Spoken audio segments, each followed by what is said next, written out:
donc un rappel au règlement sur la base de l'article 7 du règlement intérieur relatif à l'ordre du jour de la commission permanente.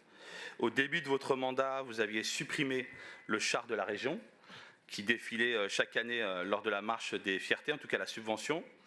Il y a quelques jours, vous avez décidé au détour d'un tweet, de manière unilatérale et autoritaire, le retrait de la subvention régionale pour la sécurisation, surtout la sécurisation, vous nous en parlez souvent, mais là, ça ne vous fait pas grand-chose pour la sécurisation de cette grande fête.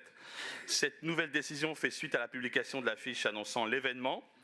En plus d'être établi sur la base de votre seul jugement moral, dans un élan totalement démagogique et remettant en cause le droit de la libre expression que vous défendez tant, mais à géométrie variable.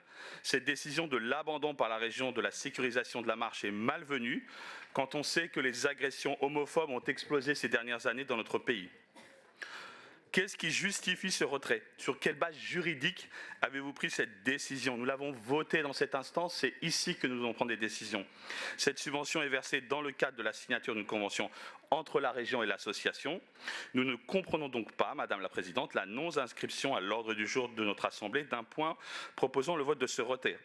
Bien évidemment, le pôle écologiste souhaite le maintien, voire le rétablissement de la subvention à l'organisation de la sécurisation de la marche des fiertés. Je vous remercie. Est-ce que vous pensez, Monsieur Chiban, Madame Malézé, que dans le climat actuel d'ultra-violence que connaît le monde, dans le climat actuel d'ultra-violence que connaît l'Île-de-France, c'est servir la cause de la lutte contre les violences que d'inciter à plus de violence encore? Mais est-ce qu'on est dans un pays d'irresponsables? Est-ce que le mouvement associatif se rend compte de ce qu'ils sont en train de faire? Ce sera la même chose pour les artistes, ce sera la même chose pour les associations. La région ne financera plus jamais aucune action de personnes qui incitent à la violence. Voilà la réalité, Monsieur Chiban. Alors si vous soutenez la violence, pour lutter contre la violence, c'est votre méthode, c'est votre conseil.